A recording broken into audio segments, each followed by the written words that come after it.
History of MMM, how it all began. Starting up of MMM, in 1989, Moscow Executive Committee in Leninsky District registered MMM as a cooperative society. It is in Russia. A few words about the leader. The MMM Cooperative Society was founded by Sergei Mavrodi and was one of the leading computer equipment distributors in Russia. Sergei Mavrodi, having a degree in maths, worked as a programmer and took part in the development of the first operating systems. A few words about his decision to make his own company is the fact that, having worked as a simple worker from 8 to 5, he understood that freedom is the most important for him, because that work of 8 to 5 is literally a slavery. At any point, at any time, the company can throw you out and you'll be left without nothing, although you could have worked in that company for years and years. So he realized it. This is why he decided to create his own child, and he knew whatever his efforts will be, it will come back to him in form of dividends and income. Free of charge travel campaign. In 1992, the brand became universally recognizable after Mavrodi offered several times to all the residents of Moscow a day of free of charge travel in metro, Moscow subway. Pretty smart. Birthday of MMM. On October 20, 1992, the joint stock company MMM was registered. In fact, it is a birthday of MMM in the traditional form in which people got used to consider it. The shares of MMM on sale. February 1st, 1994, the shares of MMM went on sale, and people immediately began to buy them. Moreover, the company willingly bought them back on a new, higher rate, which grew very fast at about 100% per month. The company's principle today is always more expensive than yesterday worked perfectly. Few words about that. Why did he do that? As you might know, in 1991, the Soviet Union fell.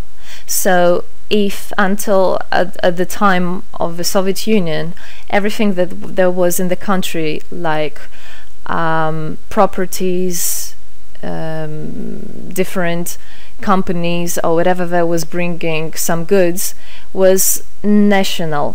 So any person of the country was entitled to have a share of that production, of that company. Everybody was equal. But when the Soviet Union fell, what it meant is that all the companies, all the properties had to be privatized. So you can imagine there is a company, a huge company. People worked there for years and years. And at one moment there comes a person and says, all that is mine. Yes, this was the case, and obviously that information, that laws about the fact that it was possible to privatize was kept only for a small group of people for obvious reasons. So a simple worker who worked in that company for years and years or all his life didn't know he can actually come and say by law that that is his. So what genius idea Sergei Mavrodi had is to sell these shares to gather the money of the people, and with this money to buy those companies. So basically, if a person has an MMM share, he would have had an exact share from the company that Sergei Mavrodi bought. For example, a company from oil and gas or something else. Obviously, he knew perfectly which companies are worth it and which companies were not. There was quite a battle there. So as you can see, his idea was great, but let's see what happens. Government is trying to hinder MMM's activities. Surprise, surprise! Planned by the Russian government, MMM 94 was intentionally collapsed. It began when tax inspectors accompanied by OMON officers passed through the crowd of depositors and went inside the central office of the company to give a notice about the planned tax inspection. Right. So obviously, the small group of people that I was talking about is the government people, is the people that have connections and so on, and they wanted obviously all that money, all those properties to be kept in their hands. This is how the nowadays oligarchs were made. At that moment they had nothing. In one day they got loads of money, and now you can know them as very rich people who made their money on the back of a nation. So obviously they did something just to provoke some panic going through the crowd. Obviously, for any financial institution, a panic is really bad. As I remind you, at that time, MMM was selling shares, was a share stock company, let's say. Mavrody's arrest. Sergei Mavrody was arrested on tax evasion charge. Really lame excuse. It wasn't at all like that. What happened, even the person that was in charge with giving the arrest, he told him that there was no other option for them. They had to do something, even though it was illegal what they were doing, but they had to do it as they were afraid of him. Because, as he said, another 2-3 months and in whole Russia there would be no government, no banks, nobody, only Sergei Mavrody, you know, that who holds the money nowadays. This is in charge. So he was arrested, and his arrest was broadcasted live on all TV channels, obviously to show off more, to show people how bad he is, and actually the government didn't do anything wrong. On the same day, there was a storm of the central office of MMM. The company was prescribed to recover 49.9 billion rubles to the budget. Huge money. The question about the money in MMM 94 is open, as no one still can give an answer where it is. The authorities simply turned a blind eye to it, although hundreds of eyewitnesses are ready to confirm, even under oath in court, that they saw 17 trucks take out cash through the back door.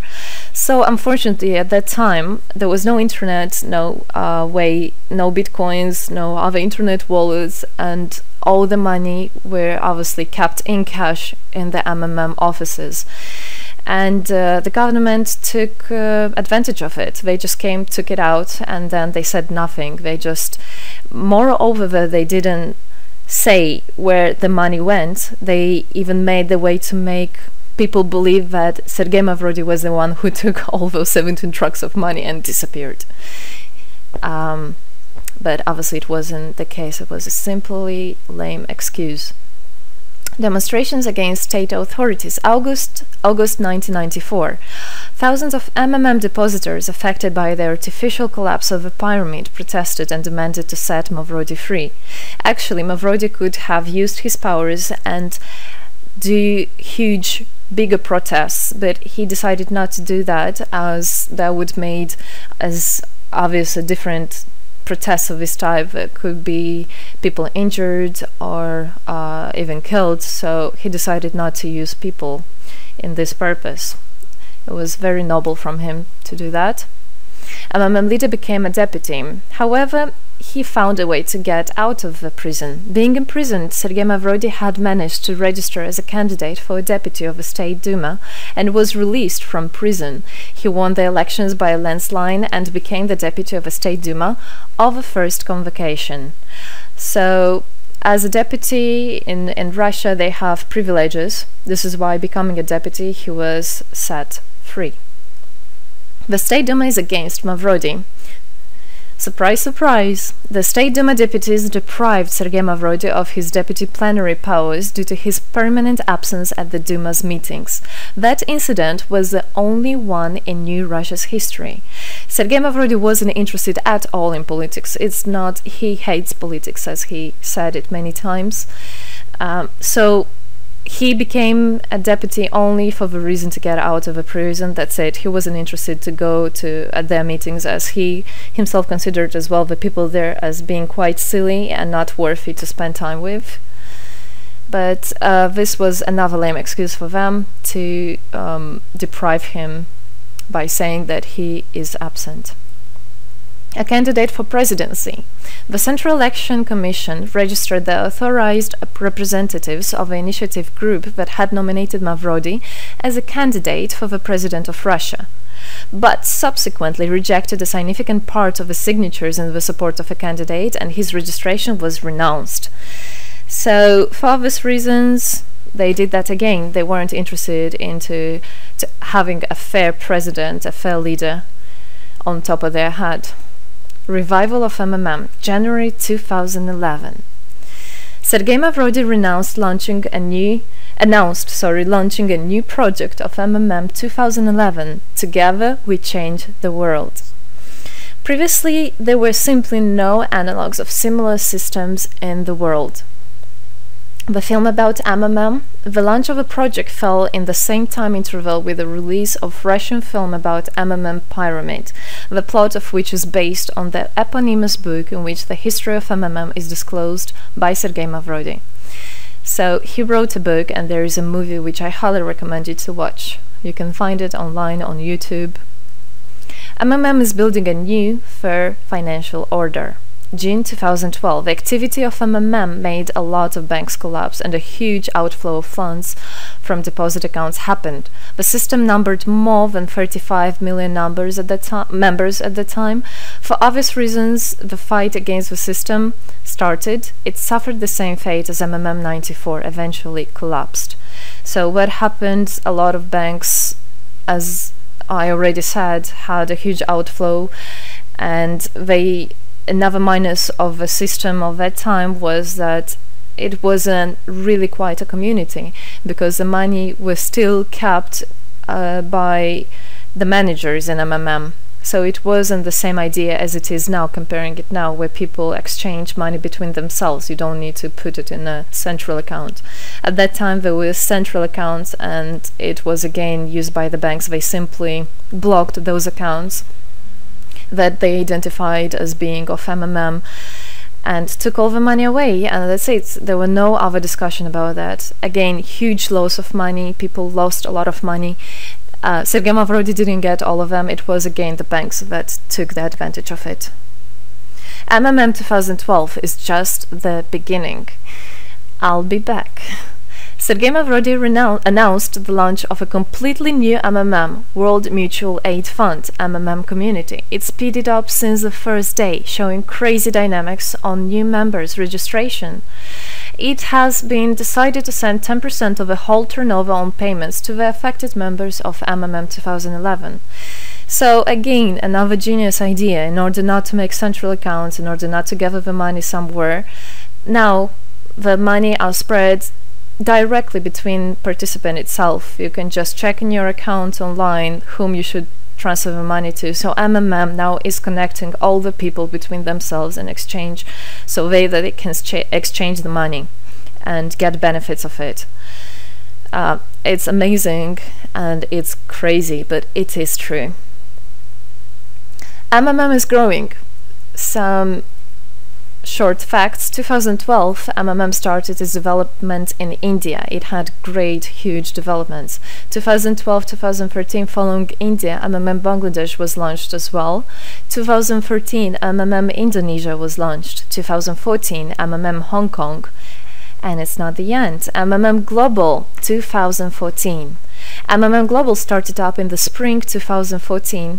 It is a voluntary network, a community of millions and millions of people from more than 100 countries worldwide. So there is already MMM settled in Argentina, Brazil, Philippines, Hong Kong and other, and all the rest of people in the world from all the countries of the world are able to participate as well. So they rebelled against the financial slavery and combined their money for this purpose. So how it is possible? MMM, the Republic of Bitcoin. Bitcoin is another genius idea to set the world free. For MMM Global participants' convenience, there were some trendy ideas on funds transfers implemented. From now on, all the countries where you can buy and sell Bitcoins can be registered in a branch of Free People of the Republic of Bitcoin. Thus, there is no barriers to develop MMM in small countries due to their restrictions on the international bank transfers. Banks. This is not something that we would want to use, as the banks can anytime put restriction on an account or even block an account and take all the money. Yes, the banks can do that. Read better your contract. So Bitcoins is really genius idea to do that. Join MMM Global, join our community, set the world free. Don't hesitate, don't even think of going back, just go always forward. We are writing the history right here and right now. We are not going to be any more slaves working from 8 to 5, having pennies for that. We want to hold our own money and to get the benefits of it. I don't want a bank to use my money for their own purposes. I want us people, free people, to use our money, to exchange the money when it is needed, and to help each other. This is really a great idea. And join us, write the history here today with us, and together we will indeed change the world.